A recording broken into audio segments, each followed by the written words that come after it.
സഭാപ്രസംഗകൻ അധ്യായം 3. ഓരോന്നിനുമുണ്ട് സമയം. വാക്യം 1. എല്ലാറ്റിനും ഒരു സമയമുണ്ട്. ആകാശത്തിന് കീഴുള്ള സമസ്ത കാര്യത്തിനും ഒരവസരമുണ്ട്. വാക്യം 2.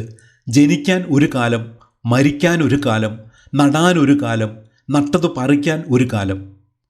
വാക്യം 3. കൊല്ലാൻ ഒരു കാലം, സൗഖ്യമാക്കാൻ ഒരു കാലം, തകർക്കാൻ ഒരു കാലം, പണിതുയർത്താൻ ഒരു കാലം. വാക്യം 4. കരയാൻ ഒരു കാലം, ചിരിക്കാൻ ഒരു കാലം, വിലപിക്കാൻ ഒരു കാലം, നൃത്തം ചെയ്യാൻ ഒരു കാലം.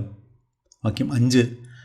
കല്ലു പെറുക്കിക്കളയാൻ ഒരു കാലം, കല്ലു പെറുക്കി കൂട്ടാൻ ഒരു കാലം, ആലിംഗനം ചെയ്യാൻ ഒരു കാലം, ആലിംഗനം ചെയ്യാതിരിക്കാൻ ഒരു കാലം. വാക്യം 6.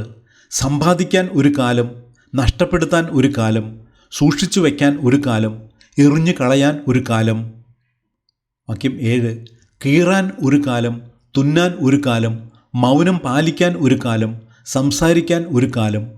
വാക്യം 8. സ്നേഹിക്കാൻ ഒരു കാലം, ദ്വേഷിക്കാൻ ഒരു കാലം, യുദ്ധത്തിന് ഒരു കാലം, സമാധാനത്തിന് ഒരു കാലം. വാക്യം 9.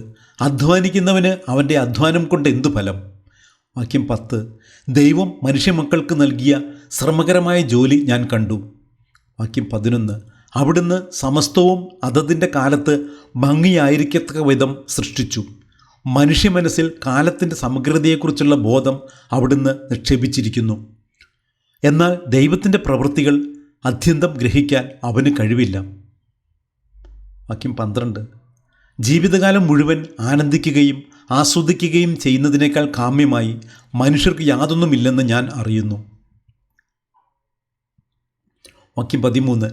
എല്ലാ മനുഷ്യരും ഭക്ഷിക്കുകയും പാനം ചെയ്യുകയും അധ്വാനഫലം ആസ്വദിക്കുകയും ചെയ്യുകയെന്നത് ദൈവത്തിൻ്റെ ദാനമാണെന്നും ഞാൻ അറിയുന്നു. വാക്യം 14. ദൈവത്തിൻ്റെ പ്രവൃത്തികളെല്ലാം ശാശ്വതമാണെന്ന് ഞാൻ അറിയുന്നു. അതിനോട് എന്തെങ്കിലും കൂട്ടാനോ അതിൽ നിന്ന് എന്തെങ്കിലും കുറയ്ക്കാനോ സാധ്യമല്ല. ദൈവം അപ്രകാരം ചെയ്തിരിക്കുന്നത് മനുഷ്യർ തന്നെ ഭയപ്പെടുന്നതിനാണ്. വാക്യം 15. ഇന്നുള്ളത് പണ്ടേ ഉണ്ടായിരുന്നതാണ്, ഇനി ഉണ്ടാകാനിരിക്കുന്നത് ഉണ്ടായിരുന്നത് തന്നെ. കടന്നുപോയ ഓരോന്നിനെയും ദൈവം യഥാകാലം തിരിച്ചു കൊണ്ടുവരും. വാക്യം 16.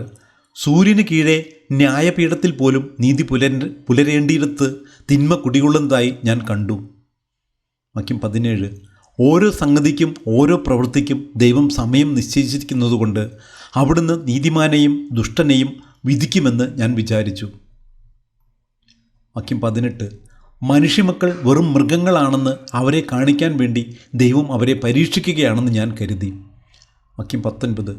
എന്തെന്നാൽ മനുഷ്യമക്കളുടെയും മൃഗങ്ങളുടെയും ഗതി ഒന്ന് തന്നെ. ഒന്ന് ചാകുന്നത് പോലെ മറ്റേതും ചാകുന്നു. എല്ലാറ്റിനും ഒരേ ശ്വാസമാണുള്ളത്. മനുഷ്യന് മൃഗത്തേക്കാൾ യാതൊരു മേന്മയുമില്ല.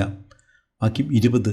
എല്ലാം മിഥ്യയാണ്, എല്ലാം ഒരിടത്തേക്ക് പോകുന്നു, എല്ലാം പൊടിയിൽ നിന്നുണ്ടായി, എല്ലാം പൊടിയിലേക്ക് മടങ്ങുന്നു. വാക്യം 21.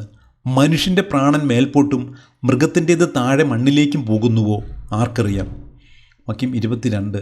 അതുകൊണ്ട് മനുഷ്യൻ തൻ്റെ പ്രവൃത്തിയെ ആസ്വദിക്കുന്നതിനേക്കാൾ മെച്ചമായി ഒന്നുമില്ലെന്നും അതുതന്നെയാണ് അവൻ്റെ ഗതിയെന്നും ഞാൻ മനസ്സിലാക്കി. തനിക്ക് ശേഷം സംഭവിക്കുന്നത് കാണാൻ അവനെ ആര് വീണ്ടും കൊണ്ടുവരും?